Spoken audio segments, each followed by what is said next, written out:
Yeah, my name is Erik-Jan Blanksma, and I work for Dacom, and the domain that Dacom is working in is agriculture. So we are making software to help farmers do better at farming. Well, one of the hot topics in farming these days is called precision farming, and for farmers to get the most out of the land, they need to know the land. They have experience with the land. They can look at the land, but they can also collect data from other sources about their crop fields. And for instance, there's a lot of open data available. For instance, about the altitude of the lands in all of the Netherlands.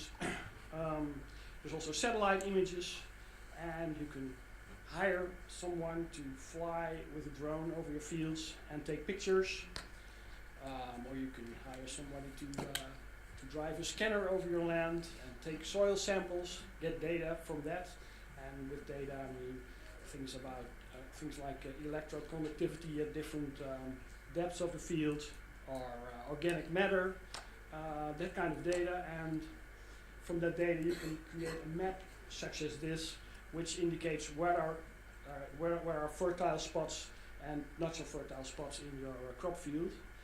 And you can use this kind of data to create what we call prescription maps, so that you can apply, for instance, fertilizer at certain parts of the fields, more fertilizer, higher dosage than at other parts of the fields. So basically, this way farmers can do less work and have less investment, use less chemicals, and get higher yields and higher profits. And that's of course what we all want. So one of the things, another important source for data about the land is the machines they use to work on the land. And what we see here is a potato harvester, and this is the data that we're going to look at today. This potato harvester collects every second or so lots of data points. For instance, the place he's working, the position, the yield that it's getting at that moment from the field, speed, and all sorts of other data. And this harvesting could go on for like a day or multiple days. So you can imagine there's a whole lot of data points that that are being collected.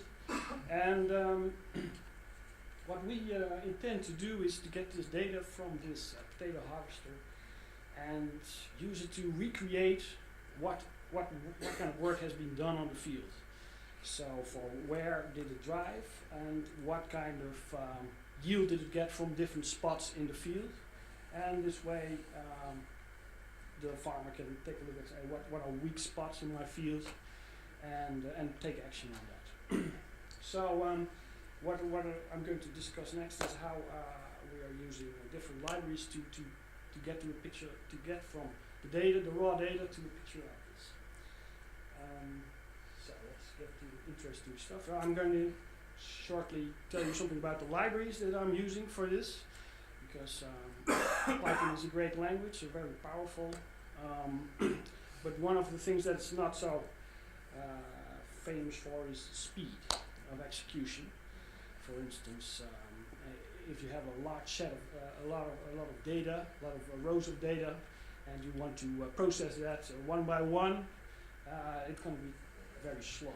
So even if it's just 1 millisecond for one row, if you have 10,000 rows, it's going to take 10 seconds, and that's really too long. So for this purpose, we have these libraries that these packages that most of you are probably familiar with.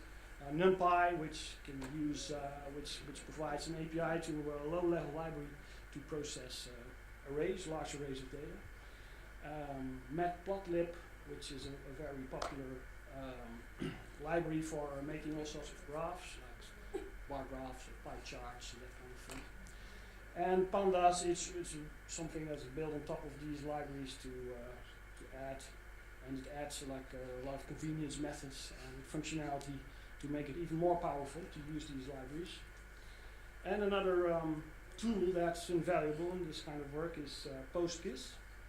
which is in fact just a Postgres database with geometric extensions. So let's get to the code. First thing we want to do is read this data into a data frame, and data frame is a panda object you can compare to a big Excel sheet. And fortunately there's a method for that, read CSV, and you can just, it's a one-liner and you get all the data in a data frame. And if we do that and we take a look at the head, which just displays the first 5 rows, we see we get a look at what kind of data we have here. So we see column year, month, day, hour, minute, second. That's probably going to be a timestamp or something like that. We're going to have to do something with that. Then there's 2 columns, longitude and latitude, or long and lat, which are the coordinates. That's a lot of other data, and there's also this column here called yield, ton per hectares, which represents the amount of potatoes that are being harvested at that particular point. And there's also a column called work width, which is the width of the harvester where it's doing this harvesting. So let's take a closer look at this data. First, let's see what whether the yield is, how the yield is. Is the yield everywhere the same, or maybe is it some places more or less? And for that we can easily create a histogram of these data points. You can just call hist on the particular data frame, and it of course delegates to matplotlib. And see, okay, we want a histogram for the yield column. Now we get a picture of this, and well, it already tells us something about how the yield is distributed. So we see a lot of points here. It's 0, so they're probably not very interesting points because maybe the harvester wasn't in fact on the field harvesting, was collecting nothing. And when we have this long tail all the way to 350, and there's not a lot of points there, so I don't know why is that, but yeah, the interesting part is here, and I want to see if we can zoom in on that part of the data. So one thing that you can do with pandas is easily get statistics about the data, and to get them you can use this method describe, and here I also given the parameters the percentiles that I'm interested in. So I want to get the 5% percentile and the 95% percentile, and if we call that, we get a result like this. So apparently we have almost 20,000 points here. The mean is 75. The max is almost 370, which we saw in the histogram. But the 95 percentile is at 115. So, and okay, the minimum is 0, but 5% percentile is 6. So what we can see here is that the 90% of the points are between 6 and 115. So let's try, and if we can zoom in on that and create the histogram again, but then I add a parameter called range, which says, okay, just use these points that have values in this range. If we do that, we get a much more insightful picture about yield distribution. So, okay, there's a lot of going on. The yield is between 80 and 100, which is a pretty good yield. But there's also plenty of points that have much lower yields. So, well, what we don't know now is where is these low yields places. So, in order to investigate that, we can create another graph, which is called a scatter graph, and that means plotting points. And we use the longitude and latitude as x and y, and the c is well, what values you want to use. As this is a where you put the size of the dots, figure size. I'm using a color map here, standard color map from matplotlib. Matplotlib comes with a whole lot of standard color maps. This is greenish. And again, I'm going to say, okay, just take these points into account in the interesting range. And if we call that, we immediately are presented with something that, well, looks really useful, gives us a great idea about what that field looks like and where are high yields and where are weak spots in the field. So that looks interesting. Now, the next step that we want to do with this data is we want to process it. And one thing that we need to do is to get a timestamp, because we have all these separate columns, and I want to make a timestamp of that because that would be a lot more useful. And one of the ways you could do that is this way. The data frame has this method apply, and you can just feed it with any function, and every row will be called to that function. And so I'm creating this create timestamp function that does a concatenation of these fields, these date fields, and use struct time to get a timestamp. And just going to say, okay, data frame timestamp. We add a new column timestamp. Apply. So there's a whole new column with timestamps. And if we call that would actually work. But if the command on top of there says, okay, time the time, the amount of time that it takes to execute this method, and you see it takes over 4 seconds processing this. And that's pretty long. Because what actually happens is numpy or pandas takes this this function and it says, okay, this is actually a Python function. I can't do this on a low-level library. I need to do it in Python. So basically, it iterates in Python over all these rows, and that's why it's taking so long. So let's see if we can find a better way to do this, a faster way. And this is one approach that I have here. I'm going to say, okay, I'm going to add a new column called space with just a space. And then I'm going to say, okay, which columns do I want to concatenate? So this third line here just says, okay, it's going to be year, comma, space, comma, month, and so forth. And what I'm going to do is those columns, get those columns, the data frame columns to concatenate. That's just take these columns, cast them as a string type, and just call sum over them. And because they're all strings, it means concatenation. And then there's this function of pandas to-date time that you can call in this timestamp. And I can specify a date format, and it will also give me a timestamp exactly the same as before. But if I execute this, is like 30 times faster. So we have a timestamp, and there's one more thing that I want to do with that timestamp, because I want to, I'm getting ready to put this stuff in the database, and I don't want to insert 20,000 timestamps. I just want to have the delta, the number of seconds that were passed since starting the job. And this is the way that I'm going to do that. Just get the data frame index. I put the timestamp as the index, and subtract the first timestamp from that column. And it's just going to subtract that timestamp from every value in that column.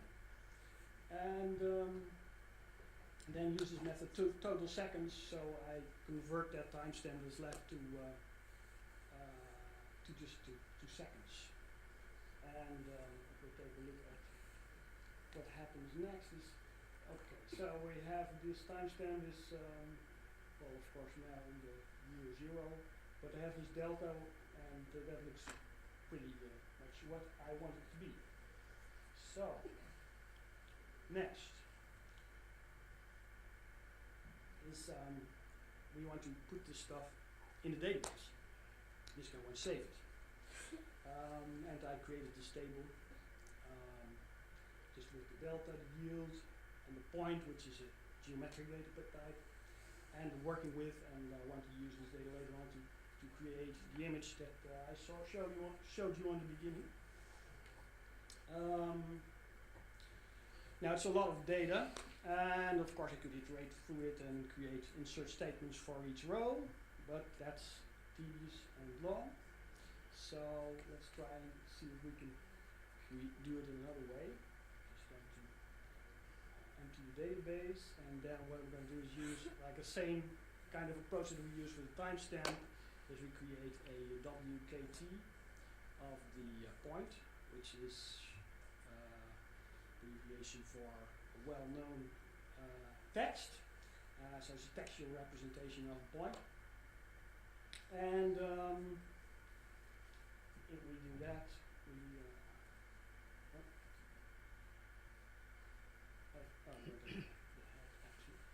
output, well, whatever.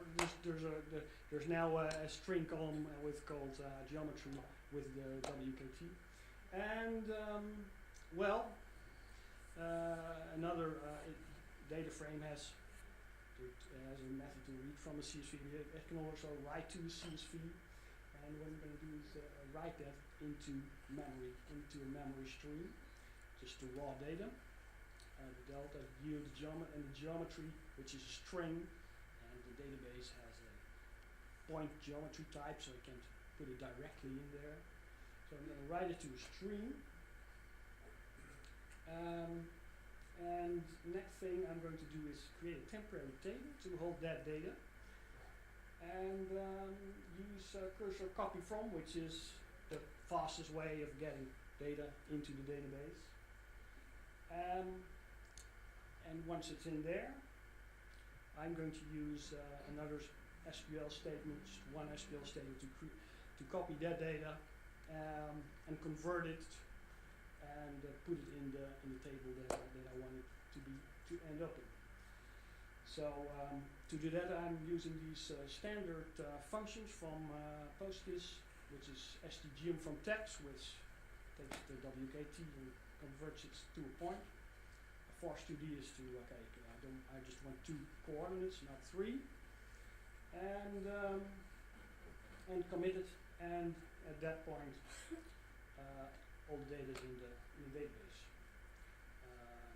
in a fast way. So now the next thing what we want to do is we want to create this image which shows where the harvester was driving and how much yield we got. And we want to create it in a way like this. So we have these points, and we know the delta, so that tells us in which order these points were made. And we want to get, for any point, we want to look at the previous point, which I call the leading point, and get to the center of these 2 points, and that's called the centroid. And do the same for the lagging point, which is the following point. So we have 3 points, and then we want to create a polygon that has the width of that working with at that particular point. That's what I want to end up with. So let's see how we can do that in the most efficient way. And that's using a database to do our heavy lifting. And it's quite an SQL statement, and I'm going to try and take you through it. So let's first take a look at the subselect part of the SQL. So I'm going to select from our yield data table, and first thing I'm going to use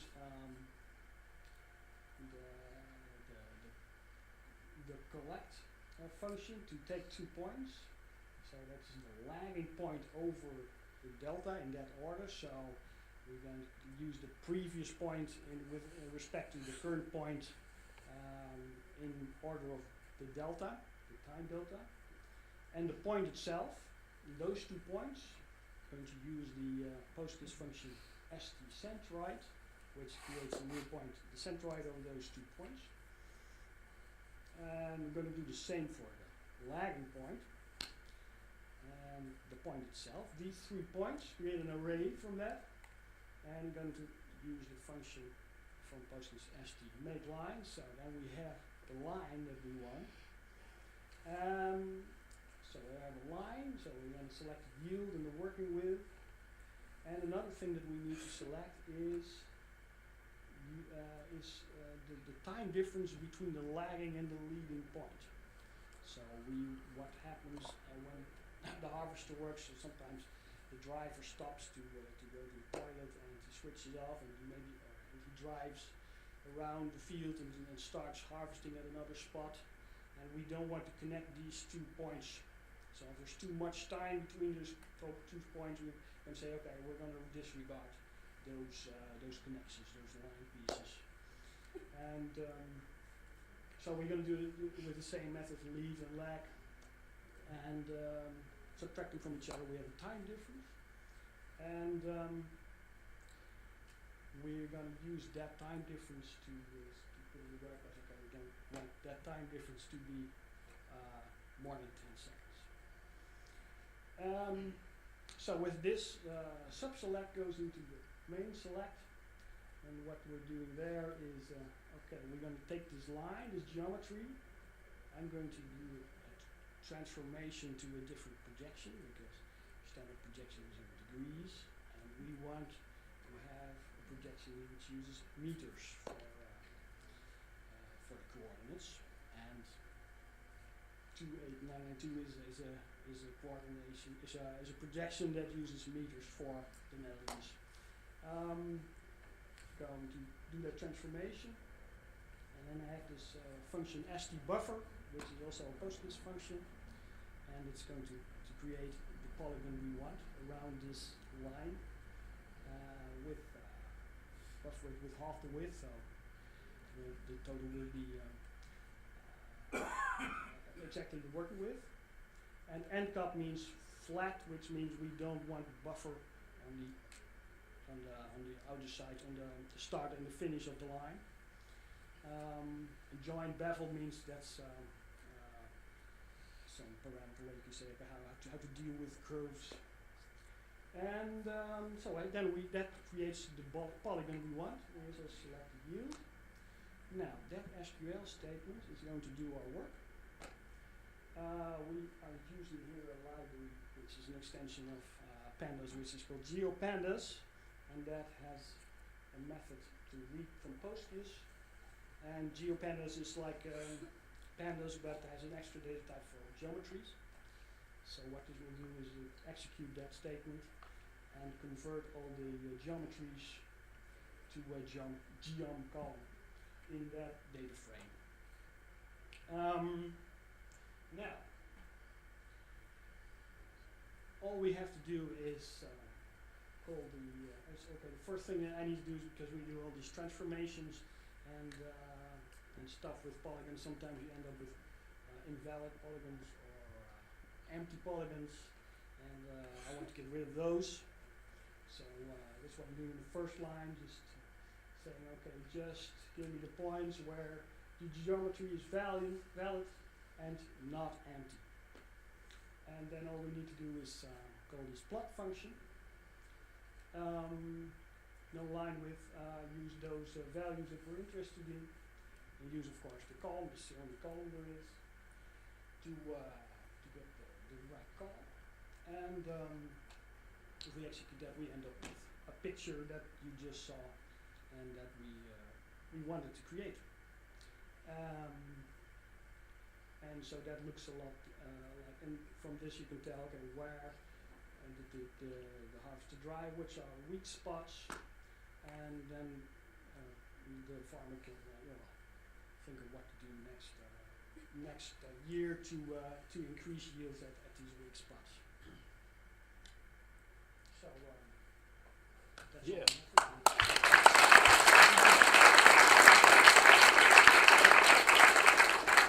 Any questions?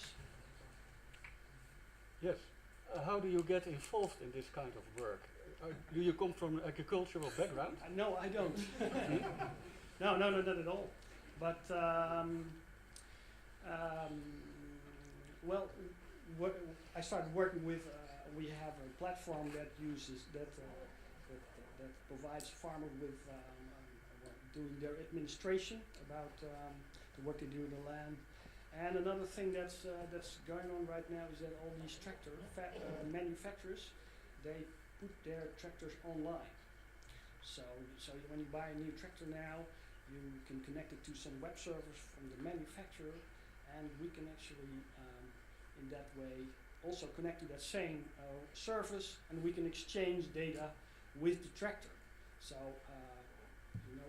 a farmer, this data has been available for a long time. The farmer has to use a USB stick to get the data from the tractor and then do something with it.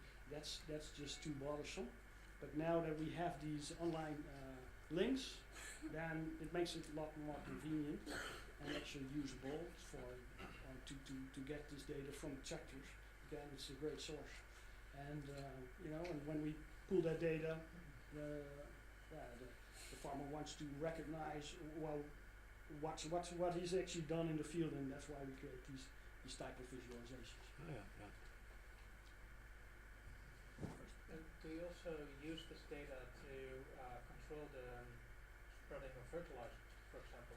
Yeah, we can use this data and create a prescription map, like I showed, and we can turn that into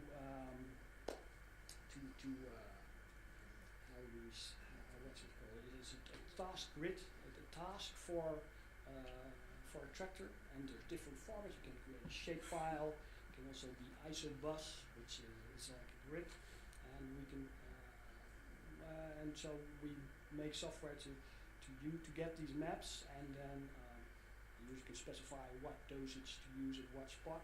We can create a map and send that to the tractor, and that's the main use case. So they don't spray where it's not needed, and they spray enough for those spots that need more. So we can save on chemicals and fertilizer, and also get a better result. Your last remark about the farmer using your data to do it better next year, for me it's a bit too caught with the bolt. How can the farmer apply that map to improve his harvest next year? Well, this tells you what happened. Okay, so we have this. You can see in the middle of the field there's some kind of a spot where we have low yields, and this map doesn't tell you why it's a low yield. It takes, of course, further investigation or extra data to see what's going on there. And but now he's aware. Okay, so we have a weak spot there. Maybe it's like a wet spot, something like that. And we can do something about that. Or it could be other reasons. You need extra fertilizer. But the next, it is just input for making decisions. And you need. There's a lot more things going on, and you need specific agricultural knowledge to make those kind of recommendations. But it helps. Are you also using satellite data to see crop yields? Because yes. There's satellite. There's this Sentinel images. We collect those as well, but they're not so fine grained. So it's limited. For instance, NDVI we can measure in that way, and for certain purposes that's good information. But it's an index which tells you something about the growth, how much, how green it is. I've got the definition. Normalized, Differentiation. different, Some index. Yes. Final question?